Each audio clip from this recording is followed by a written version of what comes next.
Dear students, তোমালোকক আজি মই The Lion and the Rabbit এইটো লেসন এক্সপ্লেইন কৰিম দেই অসমীয়াত এক্সপ্লেইন কৰিম তোমালোকে বুজিব পাৰিব ভিডিওটো চালে তেল The Lion and the Rabbit lion মানে হৈছে সিংহ আৰু ৰেবিট মানে হৈছে শহাপহু আৰু এটা সাধুটো মানে কি এটা সাধু বুলি ক'ব পাৰা শহাপহু আৰু লায়নৰ এটা সাধু মানে এটা ষ্টৰী আৰু সৰু ষ্টৰী এটা আছে তাকে দিছে আমাক প্ৰথম আমাক কৈছে Which animals do you think are very clever? এটা তোমালোকে কোনবিলাক জন্তু মানে আটাইতকৈ বেছি মানে চতুৰ বা টেঙৰ বুলি ভাবা মানে কোনবিলাক জন্তু বেছি চতুৰ বা বেছি টেঙৰ সেই বুলি আমাক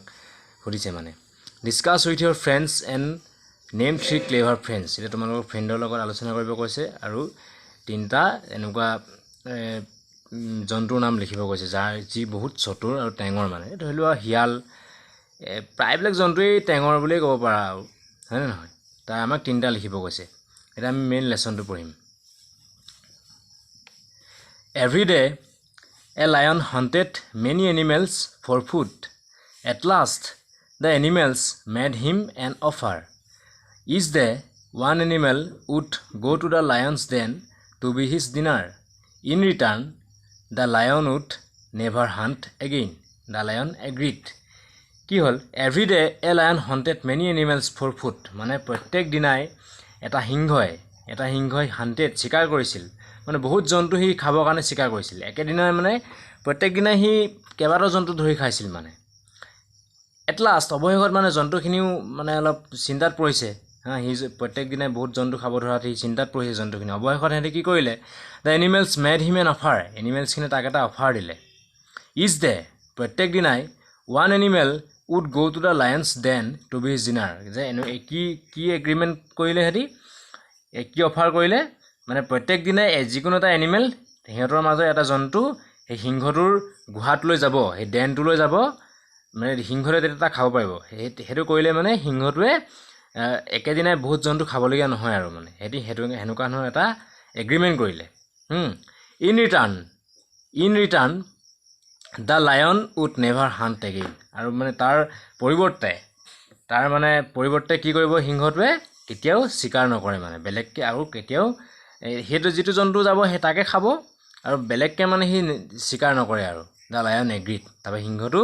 সন্মতি জনালে সিংহটোক হবৰে তহৰতে হবৰে বুলি ক'লে the first to go to the lion's den was a rabbit এতিয়া প্ৰথম যেটো জন্তু আছিল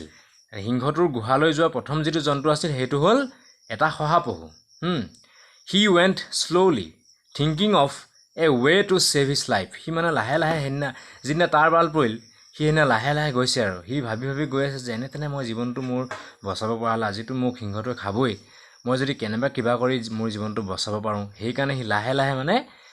শহাপহুটো গৈ আছে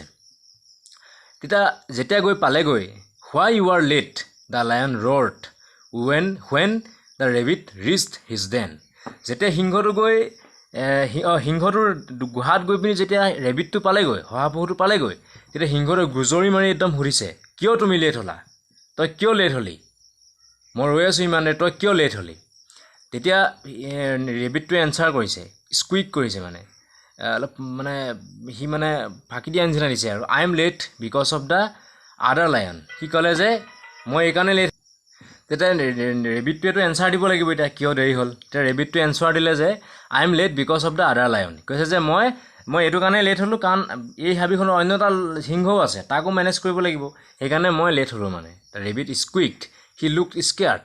তেতিয়া মানে ৰেবিটটো তেতিয়া দেখাত একদম হি মানে খুব ভয় খাইছে আৰু সিংহটোৰ পৰা হি বাচিবৰ কাৰণে হি কিবা এটা বুদ্ধি পাঙিছে আৰু হি লুকড স্কেয়াৰ্ড মানে তাক একদম দেখাত শহাপহুটোৱে খুব ভয় খাইছে মানে তেতিয়াতো সিংহটোৰ খং উঠি গ'ল আৰু সিংহটো আচৰিত হৈছে আৰে মোৰ বিহনে আৰু মোৰ বাদে আৰু ইয়াত কোনটো সিংহ আছে হি মানে এইখন জংগলতো মই আছো I won't allow any other lion in my jungle মোৰ এইখন জংগলত মই বেলেগ জন্তুক কেতিয়াও মানে এলাউ কৰিব নোৱাৰো মানে I won't allow any other lion in my jungle মোৰ এইখন হাবিত সিংহ অকল ময়ে থাকিম বেলেগ সিংহ মই ইয়াত এলাউ নকৰো take me to him মোক অতি সোনকালে তাৰ ওচৰলৈ লৈ যোৱা take me to him মোক তাৰ ওচৰলৈ সেই সিংহটোৰ ওচৰলৈ লৈ যোৱা বুলি এই সিংহটোৱে মানে ৰেবিটটোক ক'লে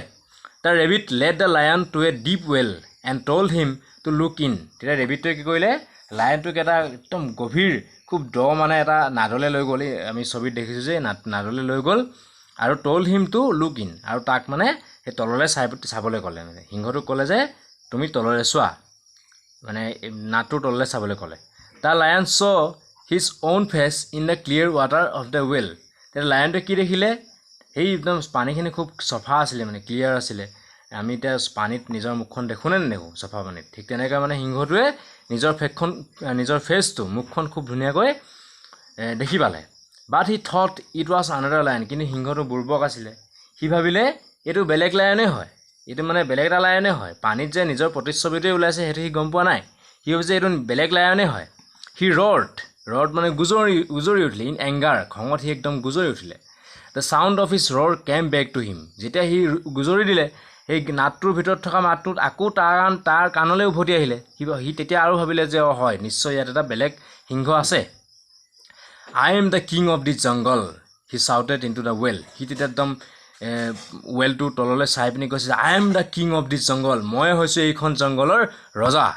I am the king of the jungle came a shout from the well আৰু ঠিক যেতিয়া সি ক'লে I am the king of the jungle তেতিয়া সেই তলৰ ফালৰ পৰা এটা চাউণ্ড আহিলে যে I am the king of the jungle মানে তাৰ চাউণ্ডটো প্ৰতিধ্বনি হৈছে আৰু তাৰ নিজৰ চাউণ্ডটোৱে সি নিজে শুনি পাইছে মানে তেতিয়া সি চিয়'ৰ হৈছিল যে নিশ্চয় তাত এটা বেলেগ সিংহ আছে কিন্তু সি মানে বুৰ্বক হৈ আছে তেতিয়ালৈকে সি গমেই পোৱা নাই যে তাৰ পানীত যে নিজৰ প্ৰতিচ্ছবিটো ওলাই আছে সি নিজৰ মাতটোৱে যে শুনি আছে সি গমেই পোৱা নাই মানে the lion became so' angry that he leapt into the well with a great splash তাৰপৰা লায়নটো কি কৰিলে ইমানে খং উঠিল সি মানে পানীত জঁপিয়াই পিনি একদম কেনেকুৱা চাউণ্ড দিছে গ্ৰেট স্প্লাছ আমি পানীত যে পৰিলে চাউণ্ড এটা যে স্প্লাছ কৰে যে সেইটোকে চাউণ্ড গ্ৰেট স্প্লাছ একদম পানী পূৰা উফন্দি আহিছে মানে সি যেতিয়া তলত পৰি দিছে পূৰা খঙত আৰু the well was very deep আৰু মানে সেই যিটো ৱেল আছিলে নাদটো আছিলে খুব মানে দ আছিলে হা he could not come out again সি মানে পানীৰ পৰা আকৌ উঠি আহিব নোৱাৰিলে আৰু that was the end of him আৰু তেতিয়াই তাৰ জীৱনৰ শেষ পৰ্যায় পাইছিলগৈ আৰু সি তেতিয়াই তাৰ জীৱনটো শেষ হৈছিল মানে the rabbit went home happily আৰু ৰেবিটটোৱে খুব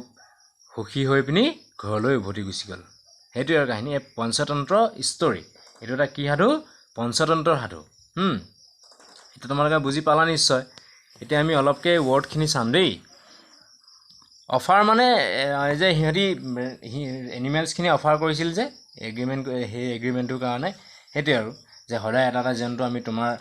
দেনলৈ আহিম তুমি এটা এটাকৈ ধুনীয়াকৈ খাব পাৰিবা ৰিটাৰ্ণ মানে হৈছে বিনিময় এক্সচেঞ্জ ৰ'ৰ মানে হৈছে ৰ'ড পাষ্ট ফৰ্মটো হৈছে ৰ'ড আমি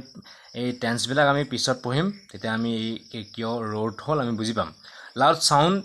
মেড বাই এ লায়ন সিংহই যেতিয়া ডাঙৰকৈ চাউণ্ড কৰে তেতিয়াকে ৰ'ৰ বুলি কয় স্কুইক মানে হ'ল পাষ্ট ফৰ্মটো squeak make a short high sound মানে সৰুকৈ মানে ভয়ত যিটো চাউণ্ড কৰা হয় সেইটোকে মানে